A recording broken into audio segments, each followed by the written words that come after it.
Okay, let's try this again. Welcome to Forking Off, the podcast for people who said no to just following orders, where we explore the very personal decisions behind leaving federal service, whether by choice or by force. Every departure has a story, and we're here to share them. Hi, and welcome to this, our very first episode of Forking Off. I'm Jill Fields. And I'm Philip Fields.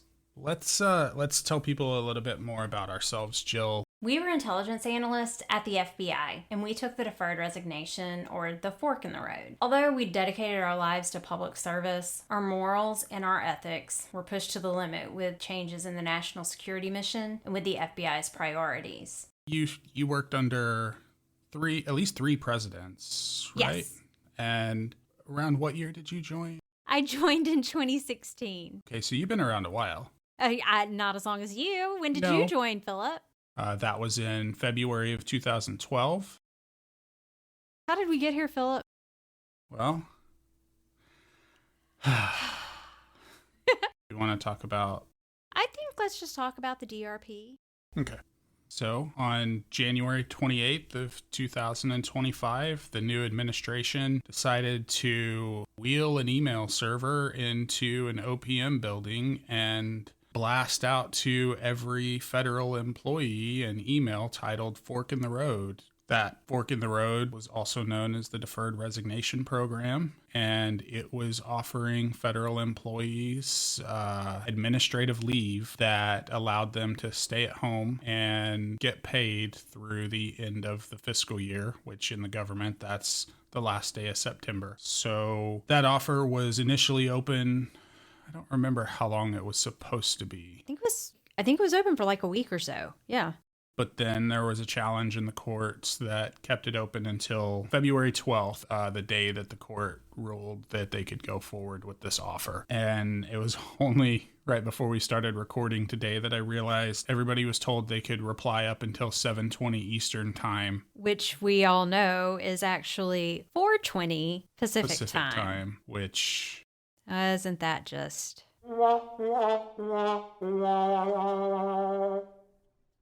So, Philip, you took that first deferred resignation. I did, and then you took the second. Yeah, I thought I could hang on, but...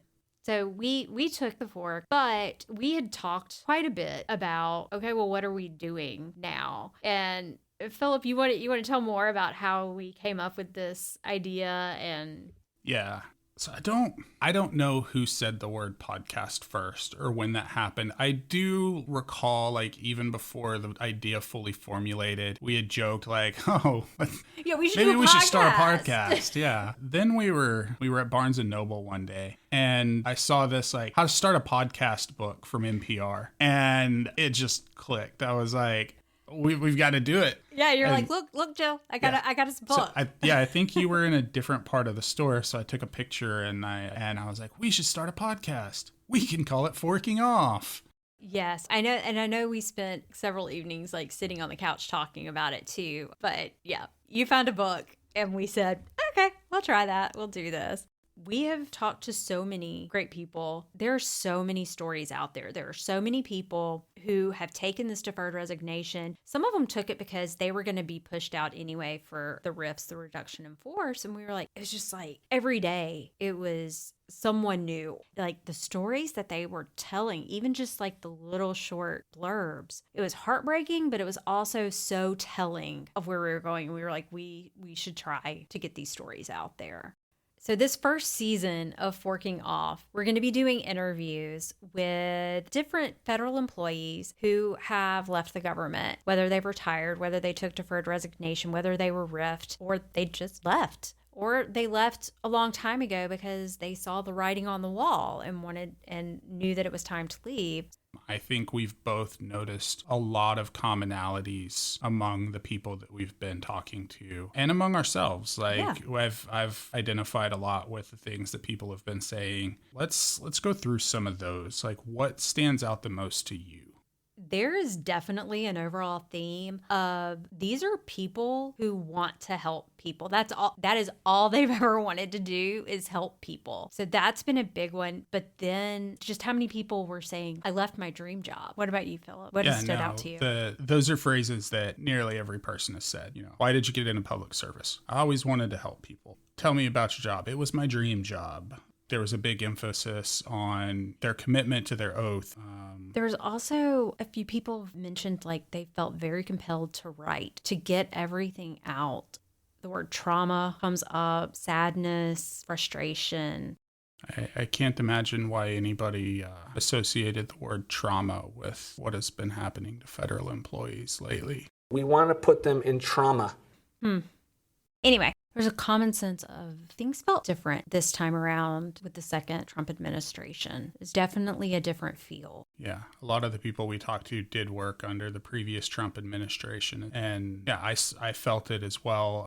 Yeah, and it was, because public service, federal service is supposed to be apolitical. Federal employees go to work every day knowing that it doesn't matter who's in office, the work's going to get done. You do your job no matter who's in office.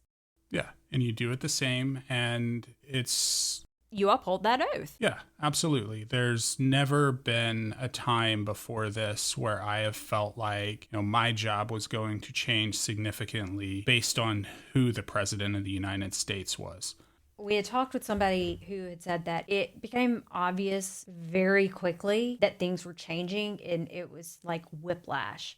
There were also, a lot of people were worried the work wouldn't get done. The necessary work wouldn't get done. But what we've heard from people we've talked to is they felt like their morals and their ethics were being pushed to the limit. These people have left the government, whether they were pushed out, whether they chose to leave, which most people, when they chose to leave, we felt like we were being pushed out.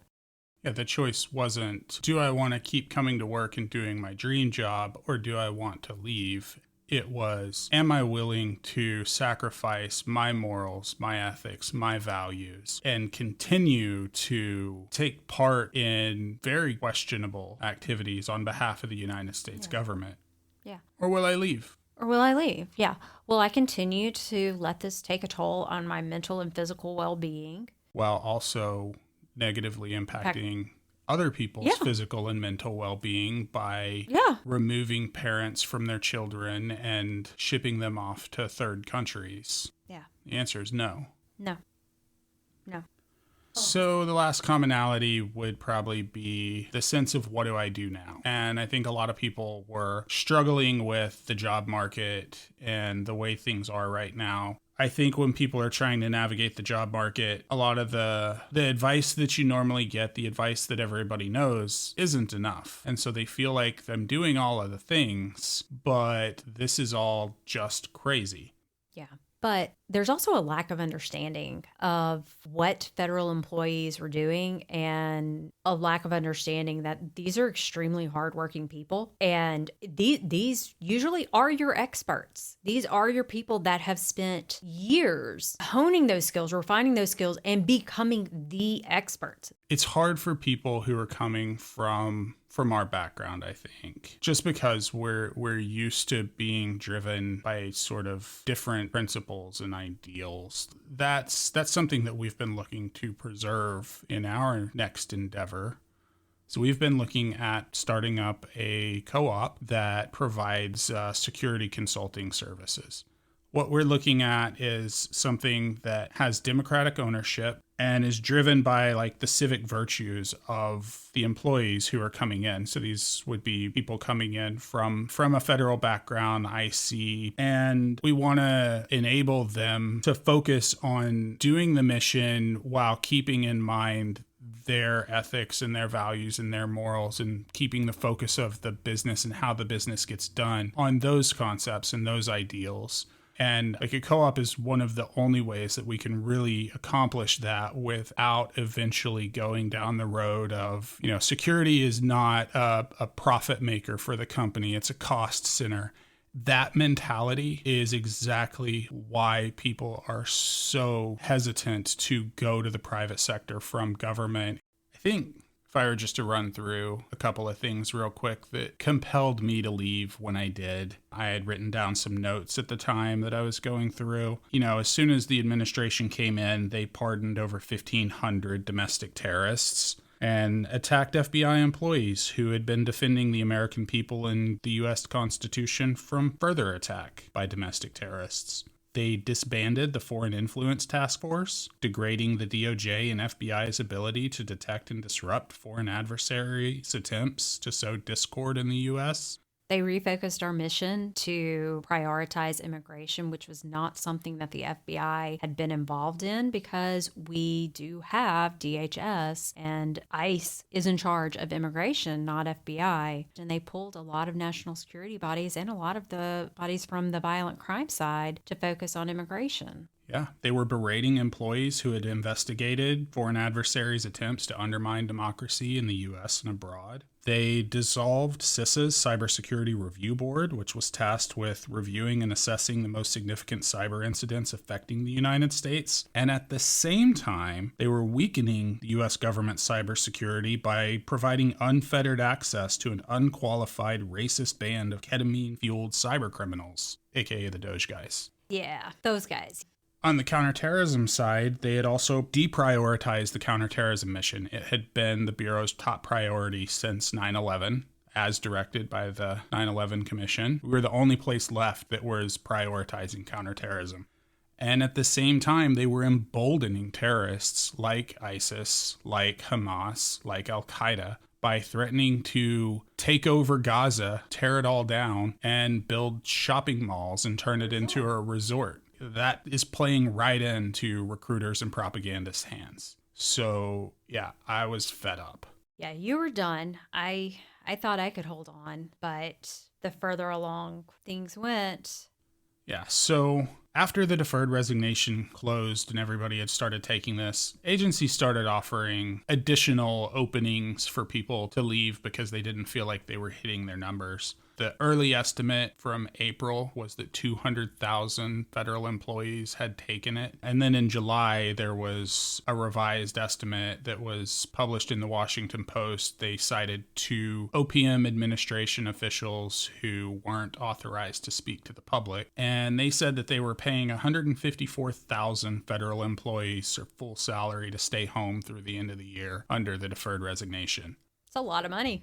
It is, but one thing that I've noticed is, everybody's talking about we don't know how much this is costing. And so I did the math for myself. I was a GS-13 Step 6 employee. Since I took the deferred resignation, I've received over $80,000 in salary. I will, after October 1st, get my accrued annual leave, so my vacation time, paid out in the amount of $15,451 and some change. And the government has paid into my benefits another $31,247. That's one of 200,000, 154,000 people. Jill, I know you were also... Yeah, I crunched some numbers, and the salary, leave, payout, benefits, everything, all of that total would be $104,088. So what do we added them up, over $231,000 for the Fields family. The discourse has been around how much is this costing the government? Yeah. It's how much is the government paying out while they're not getting anything in return. I think it'd be fun to talk a little bit about what has actually gone into making this. And for anybody listening who's like, God, the audio sounds terrible on this. Yeah, we're sitting at our dining room table. That's right. But we did get some nice microphones and some mic stands and things. We've been learning how to do sound editing and Audacity. And I think if anybody is interested in starting a podcast, definitely recommend the NPR book. We can put a link in the show notes. Yeah. NPR's not paying us for this, by the way. No. They aren't paying anyone. I think some of the other stuff that's been fun for me has been the extra stuff. We've been working with a graphic designer to get logos and things like that. Coming up with some of the ideas for the art has been fun. The recreation of the American Gothic painting for this episode's show work was definitely a highlight. In the future, we would like to see Forking Off evolve into more commentary on current events and public service. Yeah, and I think building on the people that we've already been interviewing, we've got some really fun ones. We've got people from the Department of Justice. We've got people from the Department of Defense. We've got Department of War. Oh, yeah. Speaking of commentary on current events and public service. Yeah, that is a discussion. That's one of the things we want to discuss. Yeah. But yeah, no, we've got people from the CDC, I believe. CDC. And I think we'd still welcome more if anybody wants to go ahead and reach out. But as far as some of the topics that we think we might want to add some commentary to, and these may be old news by the time we get to that point. The news cycle, everything goes so fast. Yeah, but we've been talking about maybe doing an episode on privacy and the First Amendment and maybe the Hatch Act as well and how that's being used to silence federal employees. Yeah.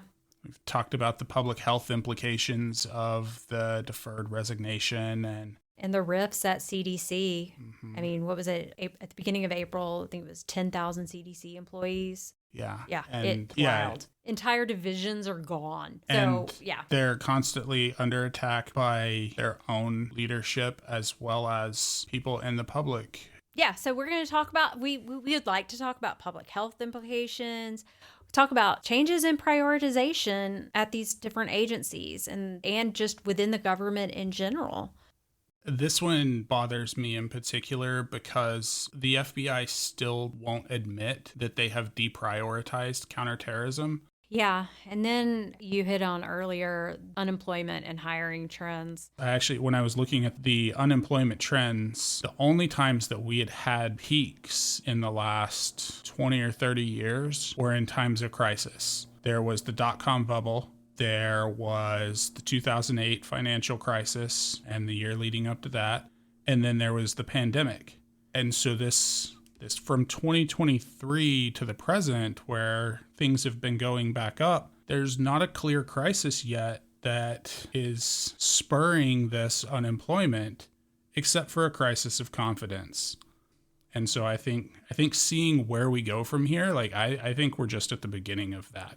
I think that there's a big danger that we could have another major recession because of the lack of confidence people have in government right now. Yeah, so season 2, we'd like to focus on commentary on public events, but also we want to provide support for organizations that are focused on helping former feds. There are a lot of different organizations that have grown out of the fork in the road, the deferred resignations or the reductions in force, and we really want to help give a platform and focus on those organizations and the good that they are doing. Yeah, and I would just add a couple, and that would be the employees who are being fired for having upheld their oath, for a lot of DOJ attorneys and other public servants who said, no, I won't cross that constitutional line. And those have also spurred a lot of really valuable organizations. So that's a lot. That's about what we're going to be talking about. We're going to be talking with some really great people. We have formed some really great friendships and got some really great connections out of all of this. But we'll be sharing their stories. Some are sad, some are happy, some are very exciting. But we'll be sharing the real stories because there's a real need for people to hear who these people are, that they are not lazy. They are actually some very bright, intelligent people who want nothing more than to help others. And they are now finding their way in this world and they are using their voices to help others. And we're going to try to do that as well. Yeah, and I think that a lot of good can come from this because all of the people who had not been venturing out into the private sector because they weren't interested in getting the bigger paycheck, they're going to be out there now and they're going to be doing things differently and they're going to be doing things in a way that allows them to keep their morals and their ethics and their conscience clean. And that is going to be a good thing for everybody. Absolutely. Thanks for tuning in to this episode of Forking Off. To our listeners still in government, remember, your integrity is worth more than your TSP. Leaving doesn't mean giving up on public service. It just means finding new ways to serve. Until next time, keep your ethics, keep your dignity, and we'll keep telling these stories. If you're a former Fed with a story to tell, or you're wrestling with your own ethical crossroads, reach out to us at info@forkingoff.com. Today's episode was created, produced, and edited by Jill and Philip Fields. You can find more information about this episode at forkingoff.com. Also, follow us on Instagram, TikTok, Blue Sky, Mastodon, LinkedIn, or wherever you get your podcasts. Join us Monday, October 6th. We'll be talking with former DOJ employee Jordan Matthews as she shares her story about taking the fork in the road. I felt honored to be a part of such a history, and it was a dream job. I have been saying that I woke up that week not at all expecting to take the fork. By Friday, that was my last day.